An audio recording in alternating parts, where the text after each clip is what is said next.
J'ai 26 ans. Ça fait... c'est ma 4e année sur Aix. J'ai repris les cours il y a 3 ans, enfin maintenant c'est ma 4e année. En fait, moi avant j'ai eu une autre vie entre guillemets, enfin je considère vraiment que c'est une autre vie. Je faisais de la natation en fait j'en ai fait pendant 19 ans et j'habitais sur Nîmes et c'était mon travail en fait sur mes 3-4 dernières années. Depuis ouais, c'est ça, de mes 17 ans à mes 21 ans.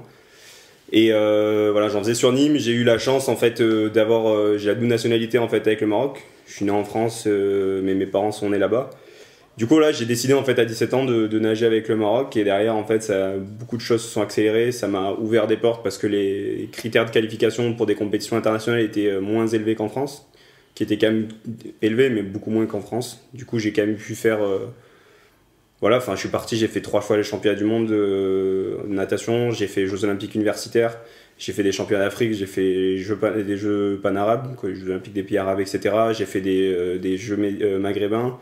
Enfin voilà, j'ai fait plein de compétitions internationales, c'est là où j'ai vraiment voyagé. C'était mon boulot jusqu'au JO de Londres pour me préparer, enfin je me préparais pour faire les JO de Londres, que j'ai raté en fait à pas grand chose, vraiment.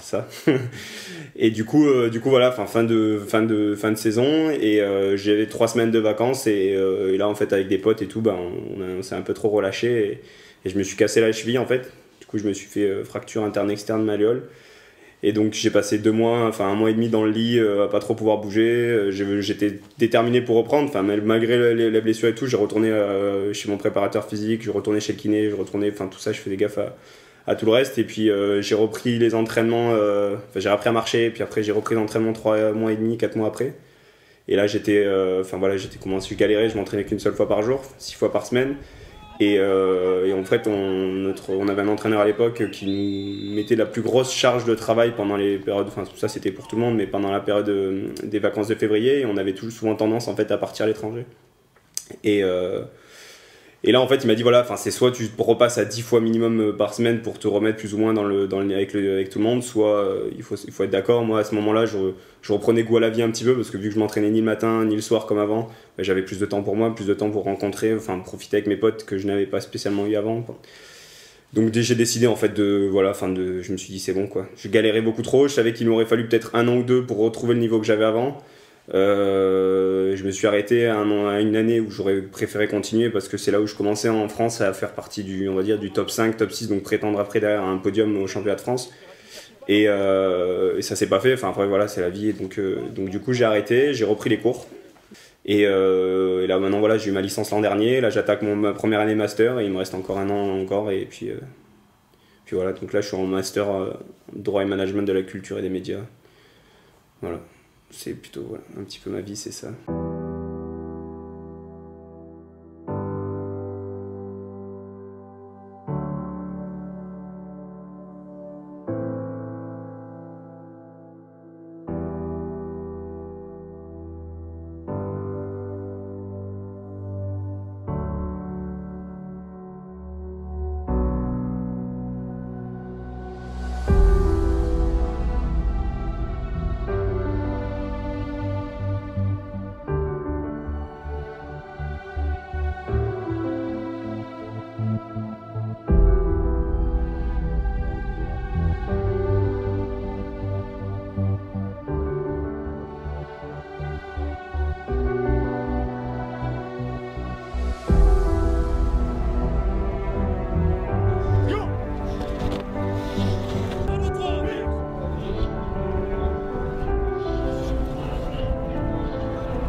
un joueur qui est resté au sol, le numéro 77 des Argonautes.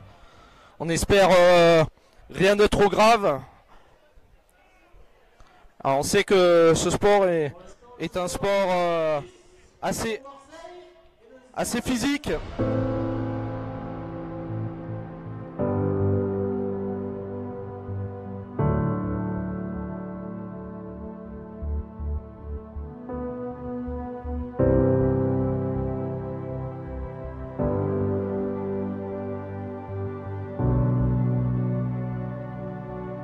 Il y a une interception du numéro 24, Axel Longuet, qui commence à remonter le terrain. Je me dis je peux faire le plaquage et à ce moment-là je me prends un bloc du numéro 5, si je dis pas de bêtises. Et derrière j'ai le QB, Nico, qui se prend un blindside et qui tombe dans mon genou. Du coup avec le déséquilibre, mon genou craque. Du coup je me retrouve avec une fracture de la rotule, un arrachement osseux et une lésion du ligament de la rotule. Après j'ai eu de la chance de me faire opérer très rapidement, mais du coup voilà, maintenant c'est que du travail et on pense déjà à 2019.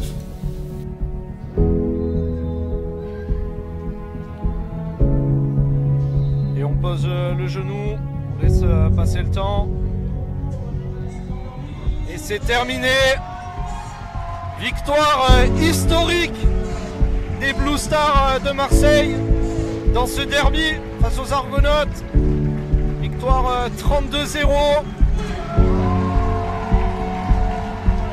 Donc les Marseillais qui enchaînent une deuxième victoire dans ce championnat.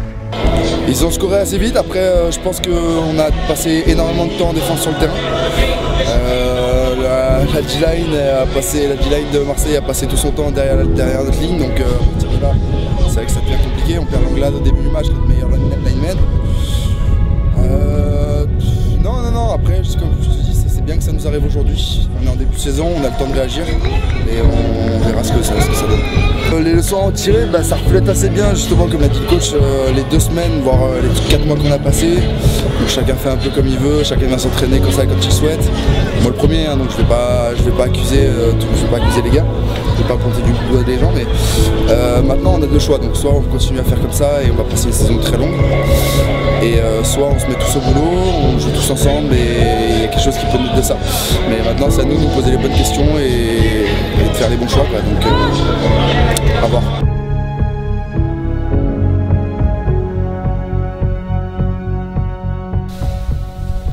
Donc, t'as eu l'arthrose, c'était jeudi? Ouais, non, mercredi. Mercredi? Ok. Donc il t'a enlevé le petit bout, C'est ça. d'os qui se baladait.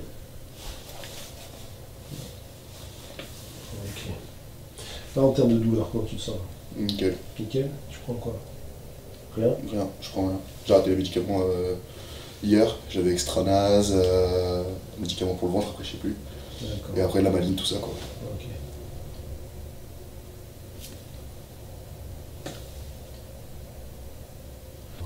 Donc là en fait on utilise un courant très haute fréquence pour aller stimuler un petit peu les cellules, stimuler toute la vascularisation et aussi calmer un peu les douleurs.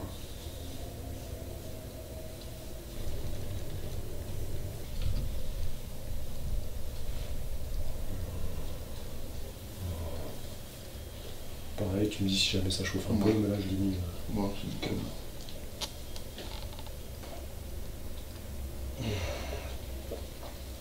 Voilà.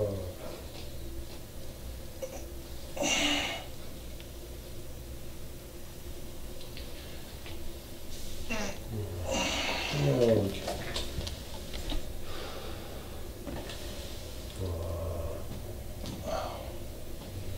Pour l'instant, je cherche pas à faire une perf. Tu vois, on va le faire ensemble tranquillou.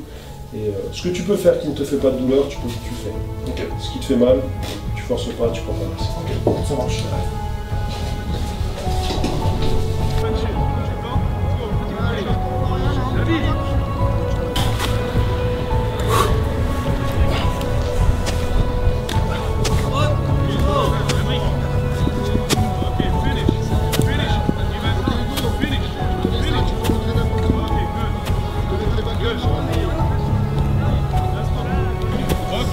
That's good.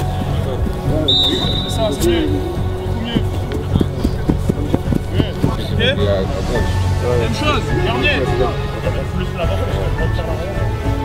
Garde la même base du début à la fin, mais tu quittes.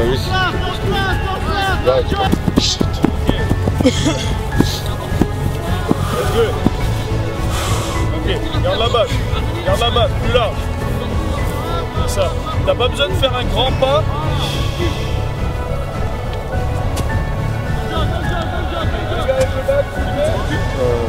Avec le back.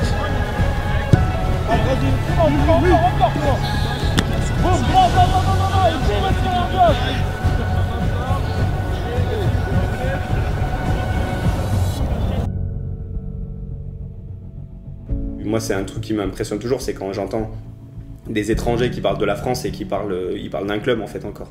Ils parlent des Argos. C'est que s'il y a des gens qui veulent venir en France, le premier club qu'ils vont regarder, c'est les Argos. Et pourtant, le Flash l'an dernier est fait champion de France et le club le plus titré en France. Mais malgré tout, en fait, ça reste les Argos qui restent une sorte d'institution en fait. Et c'est quelque chose qui, moi aujourd'hui, j'ai pas aucun recul pour pouvoir expliquer pourquoi, mais et je pense qu'il n'y a pas spécialement d'explication.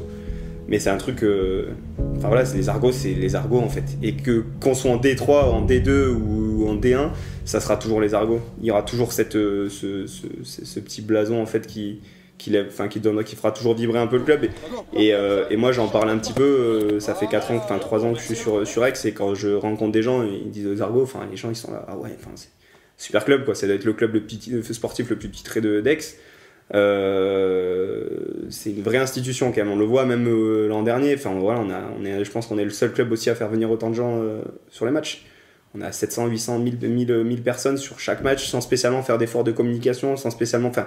On n'a pas un processus, on n'a pas plein de gens qui vont flyer, etc. Hein. C'est juste des gens qui savent qu'il y a les Argos qui jouent et qui vont venir, quoi. On a eu beaucoup de départs cette année, enfin l'an dernier, mais surtout, c'est pas comme si on a eu des mecs qui étaient les backups, en fait, c'est qu'on a eu beaucoup de titulaires, en fait, qui sont partis, des mecs qui jouent en équipe de France, des mecs qui sont super forts.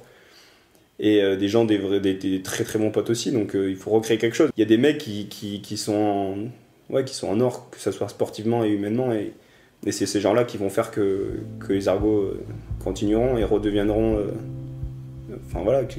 champions de France dans les années à venir, c'est sûr. C'est vrai que l'effectif a beaucoup diminué. Je crois que j'ai fait le point l'autre jour. Par rapport à l'année dernière, il y a 19 joueurs qui étaient potentiellement titulaires qui sont partis ou qui ont arrêté, qui ont pris la retraite. Donc c'est vrai qu'il y a un gros turnover cette année sur l'effectif. Malgré tout, je pense qu'on a de quoi faire une base solide. On a de quoi être compétitif. Il va falloir qu'on ait un peu de chance aussi, parce que si on a quelques blessures, ça peut vite devenir compliqué. Mais donc évidemment, on se dit que la descente, c'est pas impossible. On peut, comme je te dis, si on a des blessures, se retrouver vite en danger. Le niveau global est de plus en plus élevé. J'ai vécu la descente et le club était vraiment très très mal à ce moment-là. Et on se faisait beaucoup de soucis. Il y a eu, on est passé proche même d'une relégation en 4e division administrative. Enfin, c'était très compliqué. Il y a un petit noyau qui est resté et qui a reconstruit le club, et de joueurs et dans le staff. Et donc le fait de faire une saison parfaite en D2 et de remonter en élite, c'était vraiment un bon moment. Et c'était vraiment kiffant. Pour rester vraiment logique avec le projet qu'on a, ce serait de rester en élite déjà. Ce serait une belle chose pour pouvoir performer dans les années à venir. Parce que c'est ce qui va se passer, même si on a toujours envie de gagner. Hein. Donc c'est de construire une équipe pour la suite.